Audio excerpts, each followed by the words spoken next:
Assalamualaikum warahmatullahi wabarakatuh. Alhamdulillahirabbil alamin. Allahumma shalli ala sayyidina Muhammad wa ala ali sayyidina Muhammad. A'udzubillahi minasyaitonir rajim. Qul ya ayyuhal kafirun la a'budu ma ta'buduna wala antum a'budun a'bud wala ana a'budu ma battum wala antum a'budun a'bud lakum dinukum waliyadin. Al-Qur'an berkata seperti itu. Alhamdulillah, sama-sama kita selalu bersyukur kepada Allah Subhanahu wa taala dalam limpahan rahmatnya serta umur yang barakah. Insyaallah kita sebentar lagi akan memasuki tahun 2023. Salawat kepada Nabi Muhammad sallallahu alaihi wasallam. Semoga kita semua dijadikan sebagai umat Rasulullah sallallahu alaihi wasallam yang memang benar-benar mencintai Rasul, yang memang benar-benar menjalankan seluruh perintah Rasul sallallahu alaihi wasallam. Bapak Ibu yang dimuliakan oleh Allah Subhanahu wa taala, sekarang kita sudah masuk tanggal 31 ya. 31. Betul ya Kang ya? 31 Desember tahun 2022.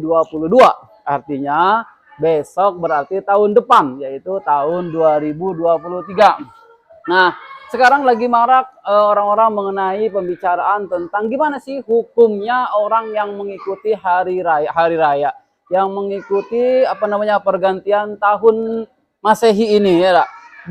Mereka berlomba-lomba mengikuti peringatan hari tahun baru ini. Ada yang siap-siap bakar jagung, ada yang siap-siap untuk merayakannya bersama keluarga, ada yang merayakannya di jalan, dan mereka juga ada yang merayakannya sambil meniup trompet, sambil masang pelatasan, percon.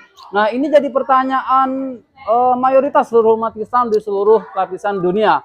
Maka kami berkesempatan untuk menjawab semua pertanyaan kepada masyarakat seluruhnya. Semoga masyarakat bisa tercerahkan atau bisa menjadi jawaban pertanyaan-pertanyaan dari dalam lubuk hati masyarakat. Alhamdulillah, sekarang di sebelah saya sudah ada Abah Halimi. Beliau adalah salah satu ustaz yang insya Allah nanti akan menjawab pertanyaan-pertanyaan tentang tahun baru ini. Apa kabar Pak Ustadz? Apa kabar Pak Ustadz? Alhamdulillah. Sehat ya Pak Ustadz ya. Sekarang kan sebentar lagi mereka memasuki tahun baru nih, Masehi tahun 2023 nih. Mereka sudah siap-siap tuh untuk merayakan tahun baru ini. Sebenarnya merayakan tahun baru sendiri ini hukumnya apa sih? Ya, kalau masalah hukum kita tidak berani ngucap ya, takut buat kiblat uang Ustaz. Iya, benar-benar. Iya, jadi ini sekadar pilihan uang terserah milihnya apa ya.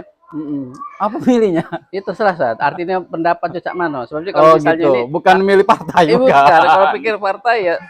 Iya. Jadi kesimpulannya ini Ustaz, yang namanya pergantian, yang kita tahu kan kalender itu terbagi dua. Iya. Ada yang namanya yang umum, mayoritas dunia ini yang tahunya kan Masehi. Masehi, iya. Iya. Sedangkan Islam ini ada yang namanya Hijriyah.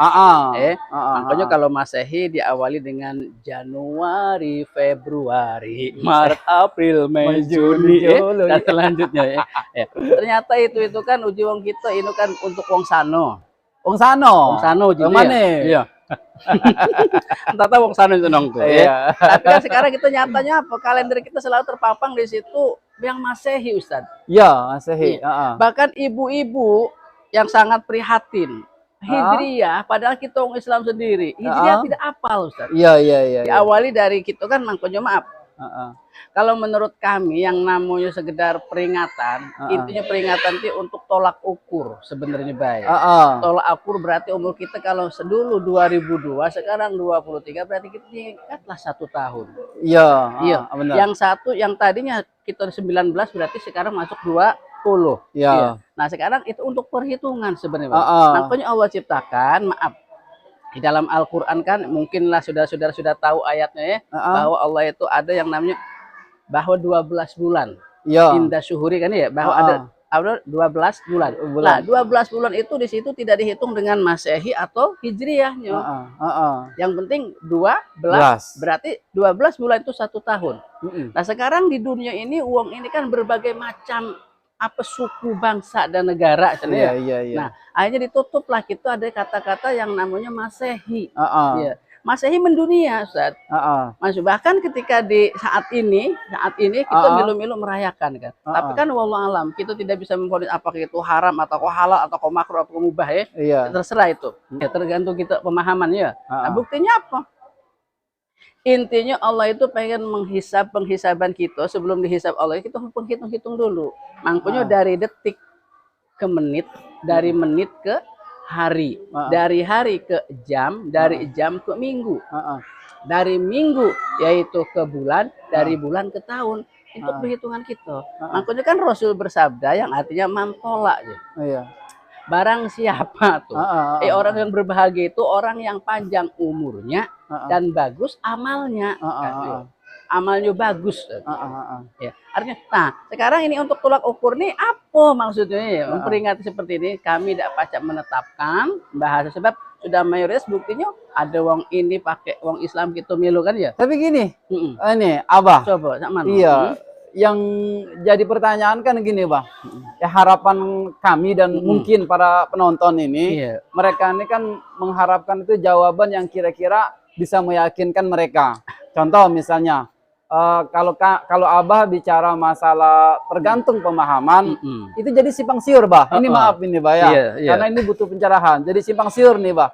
Maksud kami dan para penonton kemungkinan kami butuh jawaban yang tepat. Kira-kira kalau seandainya orang yang merayakan itu, dia ini dihukumi apa, Bah? Atau dia tidak merayakan itu, dia apa dapatnya gitu? Tapi menurut Abah sendiri, gimana sih sebenarnya hukumnya? Sebenarnya biasa, sekedar kita namanya boleh dikatakan peringati. Memperingati itu apa ya artinya kan mengingat. Iya, mengingat. Iya, mengingat. Berarti kita sudah tua istilahnya tuh ya. Nah, makanya tadi itu wong yang panjang, yang bagus amalnya, panjang umur itu yang paling bagus tadi ya. Nah, itu tahun itu untuk pertukaran kita, untuk uji hisab kita, ya. Jadi makanya kami tidak berani menetapkan ini itu itulah, tapi kalau menurut kami janganlah mengikuti seperti wong Yahudi. Oh gitu. Artinya apa? Wong Yahudi ini ya maaf pinang ya. Itu di sini ada yang namanya trompet. Makanya Islam dikait-kaitkan kan. Yang namanya meniup itu tidak boleh, Ustaz. Meniup tuh. Meniup apalagi meniup trompet. Gitu.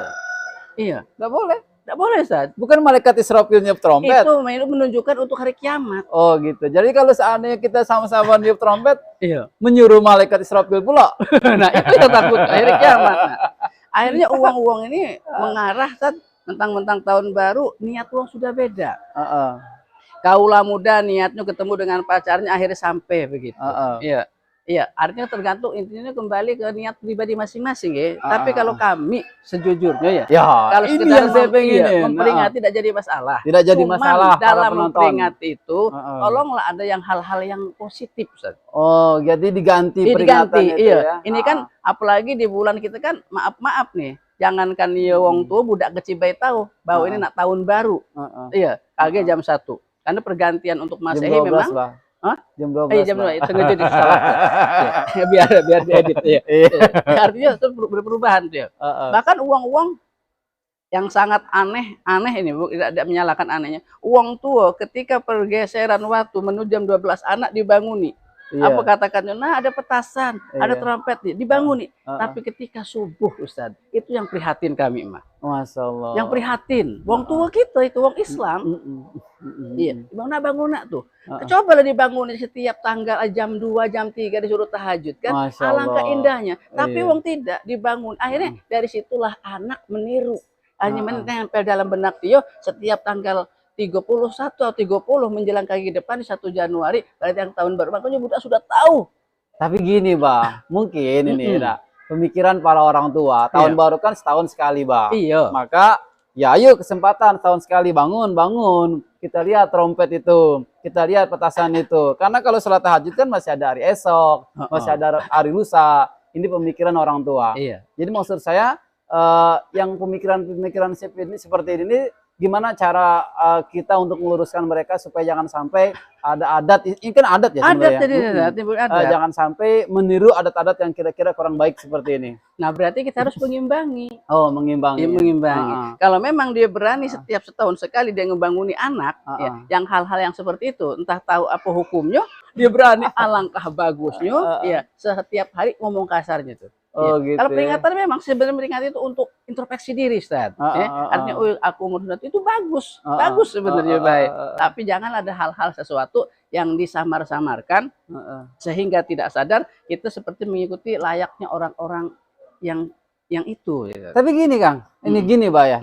Sebenarnya apa masalahnya gitu ya? Seandainya mereka niup trompet, ini yang pertama, apa masalahnya? Dampak negatifnya apa? Itu yang pertama. Yang kedua, seandainya mereka mengikuti masang pelatasan, apa dampak negatifnya? Yang ketiga, kalau seandainya dia pakai peci center class yang warna merah, ada keruncung-keruncungnya itu, ini apa masalahnya? Sehingga sekarang kan sudah berkeliaran di sosmed, sosial media. Saya sih sempat baca tuh berkeliaran. Orang yang mengikuti acara ini, maka orang itu termasuk mungkin bisa dikatakan kafir kali, mengikuti tasab minhum gitu kan. Nah, itulah sebenarnya apa masalahnya? Yang dimasalahkan, yang diperhatikan paling tidak generasi kita, Ustaz. Sebabnya kalau kita sudah mengikuti itu tanpa sadar, ya, sifatnya halus, bijak, adem ayem, tapi anak tanpa sadar sudah mengikuti aturan, Ustaz. Ya, makanya maaf, dari tahun dulu, dari tahun sampai sekarang, semakin meriah dan meriah. Berarti kan tidak ada tanggapan apa-apa. Padahal kan maaf memang, uang kalau misalnya menyerupai satu golongan, berarti kita termasuk golongan tersebut. Iya. Bisa menyerupai golongan tersebut, bisa menyerupai. Artinya Ustaz, takut dikhawatirkan.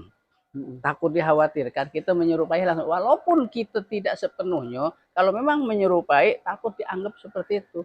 Makanya dulu Ustaz, tapi apakah mereka kan kalau pesan-pesan di sosmed itu sampai dikategorikan kalau kita mengikuti tiga apa namanya ritual apa tuh ya, yang kayak gitu ya kan, bisa dikatakan kafir. Apakah benar itu?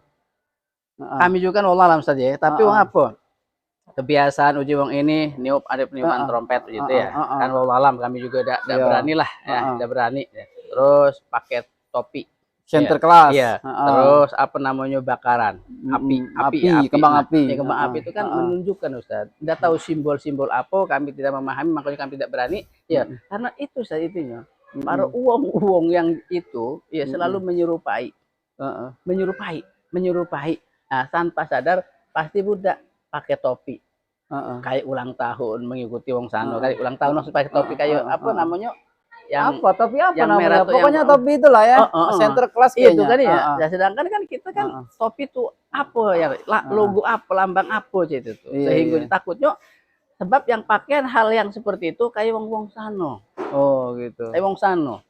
Tapi kalau secara spesifiknya dia nggak bisa dikatakan orang ini kafir ya? Sebetulnya tidak. Tidak. Karena kita kalau terlalu kafir terlalu mendalam lah kata-kata kafir itu.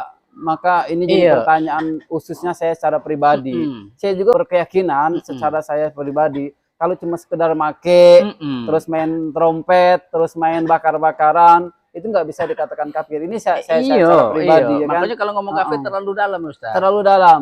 Maka jadi pesan-pesan yang di sosial media, yang berkeliaran di sosial media itu jangan terlalu jangan terlalu dijadikan pedoman atau jangan terlalu dijadikan petunjuk untuk kita, karena kita nggak tahu tuh itu sumbernya siapa, yang nulis tuh siapa. Kalau kayak gini kan sudah jelas nih, di samping saya sudah ada Abah Ustadz Halimi yang memang benar-benar mumpuni secara ilmu, dia bisa menjelaskan secara detail, dan insya Allah ini bisa lebih meyakinkan kita. Ya artinya kita ini Ustaz ya, kita ini boleh dikategorikan itu kan satu casing, Ustaz. Satu casing? Iya. Yang namanya casing itu makanya maaf, dalam hadis Rasul Allah itu tidak melihat istilah itu fisik kamu, tapi yang dilihat hati. Bahasanya, walaupun dia pakai apa baik, yang penting hatinya. Arahnya kemana, kiblatnya kemana ya. Cuman kita kan casing. Mungkin Ustaz tahu lah satu cerita zaman dulu. Dapat cerita dong ya? Iya, nggak apa-apa cerita. Iya. Pada zaman kerajaan siapa itu? Kerajaan siapa? Iya. Ada uang ini ya. Apa zaman kalau Abu Nawas tuh ininya rajanya siapa? Harun ar-Rasyid ya. Ada satu cerita kan, ya Allah alam ini kalau salah maaf di sini ya. Iya. Lah uang ini kan setiap hari dia ini gunanya ke kafe. Terus mendatangi wanita-wanita apa ya? PSK. Ngomong sama istriku, aku nak ngedatangi kafe, ya, nak tempat-tempat PSK ya. Nah, jelaskan saya itu. Istri ngizini. Lajulah Kak. Tuh ya. Nah, dia ini dalam kafe masyarakat pasti apa jawabnya? Wih, mamang itu. Kafe itu pasti saya itu. PSK pasti saya itu ya. Tapi ternyata dia niatnya bagus, Ustaz. Niatnya bagus, apa niat bagus? Saat itu dia PSK diajak ngobrol. Iya, maaf, sehari kamu dapat sekian, anggaran berapa? sekian sudah, kamu jangan berbuat ini maksiat, aku kasih duit. Ya. Heeh. Terus dia di kafe itu kan biasa minuman keras dibelinya. Supaya apa? Malam ini supaya uang maksiat agak berkurang ya. Tapi dia dengan tiba-tiba atau dengan cara diam-diam yang tanpa diketahui masyarakat banyak. Ya, hanya istrinya yang kasih tahu. Sudah. Akhirnya apa? Nanti kalau aku meninggal yang nyolati aku ini para raja, para pejabat, jadi itu. Nah, suatu ketika cepatlah dia itu meninggal, Ustadz. Begitu meninggal di pasar, masyarakat awam, mamang ini sering maksiat, sering minuman, sering berzina, kan gitu ya. Nah, sudah dicari-cari, pas kemudian saat itu raja lagi jalan-jalan ke pasar. Iya begitu. Enggak tahu pengen jalan. Itu kan, kok ada orang meninggal dekat ini. Masyarakat tidak angkat. Kata masyarakat, Tuan Raja itu uang pejina. Tuh, dia ini uang pemabuk. Iya. Di mana keluarganya? Nah, dicarilah namanya raja mampu bayar sudah bawa. Nah, akhirnya adalah istrinya. Ini benar suami ibu, iya. Kenapa? Maaf Tuan Raja, suami aku diceritakan situ ternyata bagus. Casing tingkah laku tidak bisa di dengan mata kasat mata tadi ya. Tapi hati dia. Akhirnya apa? Dia mau ke raja, oh berarti saya itu. Iya, Tuan Raja. Oh kalau gitu sudah. Panggil kiai pejabat suruh nyolati. Berarti uang mulia tuh. Nah seperti itu tuh. Makanya kan niat hati tuh. Kayak sekedar make ini, kayak make topi itu ya. Ya, kalau menurut kami maaf jangan terlalu divonis kafir lah. Iya. Cuman yang dikhawatirkan masyarakat awam ini. Iya. Masyarakat awam ini kan tidak tahu dasarnya. Begitu ikut sangatnya biasa-biasa baik. Iya. Padahal sekedar menyerupai. Memang dalam satu hadis kalau kita menyerupai sesuatu, kita termasuk golongan sesuatu tersebut. Iya. Jadi mudah-mudahan tergantung niatnya belah.